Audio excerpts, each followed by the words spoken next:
अरे आप ये क्या कर रहे हैं, समेट क्यों रहे सब? तो क्या करूं, तने पैक करके दे दियो। अरे भाई जी, इतना महंगा गहना खरीदने की हैसियत ही कोनी तो मैंने पहले बता देती। हम का इतना महंगा महंगा सेट खुलवा दिए, पता ना कहाँ कहाँ से आ जावा है। भाई समेट ले सब। अरे जब इतना बजट ही नहीं था आप लोग का तो पहले बता देते ना। ये पता है रेयर पीस है ये नेकलेस का। अरे हम क्या करें, जब से हम आए हैं ये साहब ज्वेलरी की ढेर लगाए जा रहे, इसमें हमारी क्या गलती है? क्या है? वाह जी वाह, उल्टो चोर कोतवाल ने डांटे हैं। मैंने तो घनी देर पहले ही खबर लग गई थी कि इनके जेब में पैसा ना होवे, बस महंगा सामान देखना है। बस हो गई तारी बात, कब से सुन रही हूँ। चल, चल। अरे राजू, फोन लगा पुलिस ने। हमारी दुकान में आके मारे कोई धमकी है? गौतम चलो हम चलते हैं से। हाँ हाँ मैडम जाइए, जाकर इसी तरह टाइम बर्बाद कीजिएगा जैसे यहाँ किया। कैसी बातें कर रही है?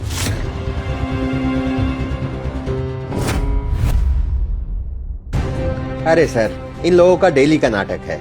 मैंने कल भी इनको एंटिक मार्केट में देखा था, वहां भी ये तोड़फोड़ कर रहे थे और पैसे देने की बारी आई तो वहीं से रफू चक्कर हो गए। तो ये लोग वही हैं। ओह, अब समझ में आया मुझको। जब बीबी को कुछ खरीदवा नहीं सकते तो बस महंगा महंगा नेकलेस देखना है और फिर से उसे चोरी करने का इरादा भी रखना है। वाह। देखते ही देखते बात बढ़ने लगी। ये देखकर अवनी का क्लास सूख गया। सामने खड़े सेल्समैन अब उसकी बात सुनने को भी तैयार नहीं थे। तुमसे किसने कहा कि मेरी खरीदने की औकात नहीं है? गौतम के मुंह से निकली आवाज ने सभी को हिला दिया था। अरे वो नेकलेस 12 लाख को है, तू खरीद सके है के? खरीद सके है तो ला दे पीछे। गौतम चाहे तो वो अभी के अभी अवनी के लिए पूरी दुकान खरीद सकता था, लेकिन इस वक्त वो अपनी पहचान किसी को बताना नहीं चाहता था। सेठ जी मेरी गलती है, मुझसे ही गलती हुई है। मुझे आपको पहले ही बता देना चाहिए था कि हमारा बजट सिर्फ 50,000 है। अगर आपके पास 50,000 की कोई ज्वेलरी नहीं है ना तो कोई बात नहीं, हम कहीं और से। अरे मैडम जी ये बात कोनी, हमारे पास हर प्रकार का गहना से। चल भाया दिखा दे सस्ता वाला। उसने अगले ही पल पास में खड़े सेल्समैन को ज्वेलरी दिखाने का इशारा कर दिया। अवनी ने अपना मन मारकर कुछ ही देर में एक सिंपल सा नेकलेस पसंद कर लिया जिसकी कीमत 60,000 थी।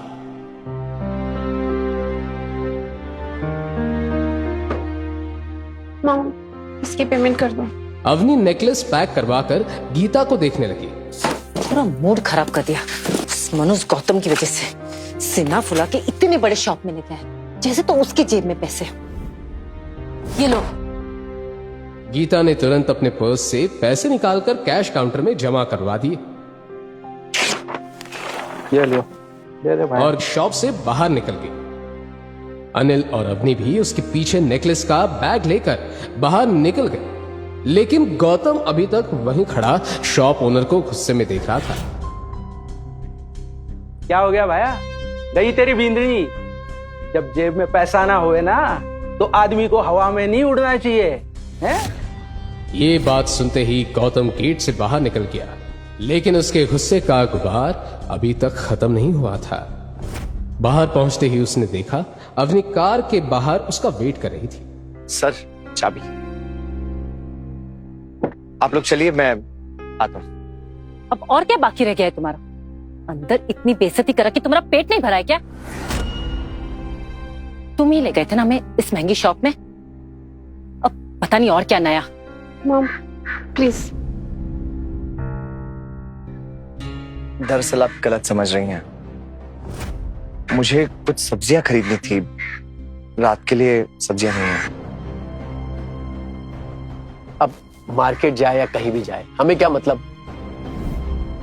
कम से कम कुछ देर तो इस मनुष्य की शक्ल नहीं देखनी पड़ेगी। डैड सच कह रहे, लेट्स गो। चलो बैठो।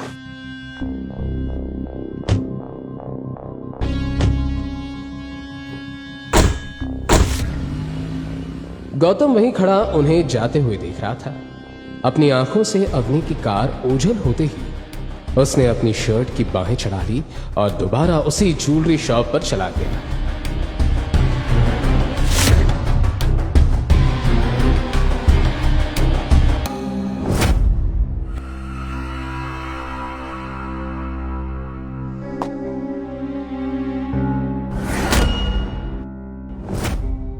सर अभी बहुत सारे कस्टमर हैं, प्लीज आप बाद में आइए।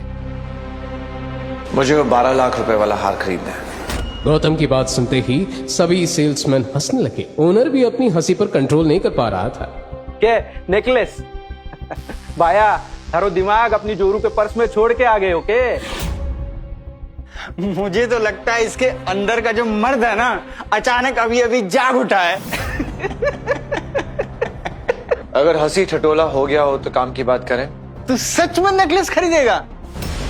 तेरी औकात नहीं है नेकलेस खरीदने की। मेरी औकात क्या है तुम ये सोच भी नहीं सकते। फिलहाल मैं यहाँ सिर्फ एक कस्टमर बन के आया। ए बहुत हो गई इसकी चेचे। सिक्योरिटी उठा के बाहर फेंक दो इसे। अब तू जाएगा सीधे पुलिस स्टेशन। ये जो शॉप है ना, इस पूरे मार्केट का बहुत नामी शॉप है। अगर एक भी आवाज दी ना मैंने तो लोग इतने इकट्ठे हो जाएंगे और तेरे साथ क्या क्या करेंगे मैं बता भी नहीं सकता हूँ। सबसे पहले तुझे यहाँ के लोग मारेंगे और फिर पुलिस स्टेशन में तुझे ले जाके पुलिस मारेगी।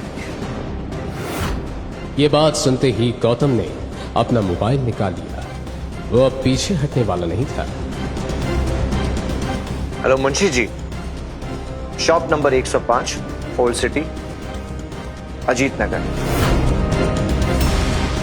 आपके पास 10 मिनट है यहां पहुंचने के लिए।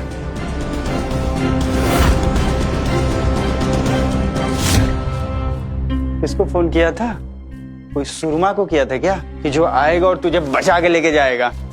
वो तुझे अगले 10 मिनट में पता चल जाएगा। सेल्समैन का चेहरा गुस्से से लाल हो चुका था। उसी वक्त आसपास के लोगों ने मौका देखते ही गौतम के ऊपर ताने बरसाना शुरू कर दिया। इस देश में गरीबी का प्रॉब्लम नहीं है, प्रॉब्लम है इन जैसे गुंडों का। देखो तो सही, इतना जलील होने के बाद भी सामने खड़ा है। अरे इन लोग की जाति कुछ ऐसी होती है, चोरों चक्कों को क्या फर्क पड़ता है। देखो तो सही कैसे खड़ा है सीना तान के। शॉप के हर कोने में खुसर पुसर शुरू हो चुकी थी। वहीं कुछ लोगों को 10 मिनट बाद होने वाली तमाशे का इंतजार था। लेकिन तभी शॉप के बाहर एक के बाद एक बहुत सारी महंगी कारें आकर खड़ी हो गई। कारों के रुकते ही उनमें से हट्टे कट्टे बॉडीगार्ड्स हाथों में गन्स लिए शॉप के बाहर खड़े हो गए। उसी वक्त एक कार से मुंशी जी बाहर निकलकर शॉप को ध्यान से देखने लगे। मुंशी जी को शॉप में आते ही गौतम सामने खड़ा दिखाई दिया। सभी बॉडीगार्ड्स ने पूरी शॉप को अब चारों तरफ से घेर लिया था। मुंशी जी के आते ही शॉप के अंदर लोगों की कानाफूसी शुरू हो गई। हम अगर आप इस छोटी सी दुकान में क्या करें? मुंशी जी, इस इंसान को मेरी औकात देखी। ये कहते ही गौतम सामने खड़ा सेल्समैन की आंखों में आंखें डालकर देखने लगा। इतने ही सारे बॉडीगार्ड्स देखकर सेल्समैन का गला सूख गया और दिल की धड़कनें तेज हो गई। क्या गौतम अपनी सच्चाई बताएगा? आगे की कहानी फ्री में जानने के लिए नीचे दी गई लिंक से डाउनलोड करें पॉकेट FM ऐप और देखिए इस शो के सारे एपिसोड्स।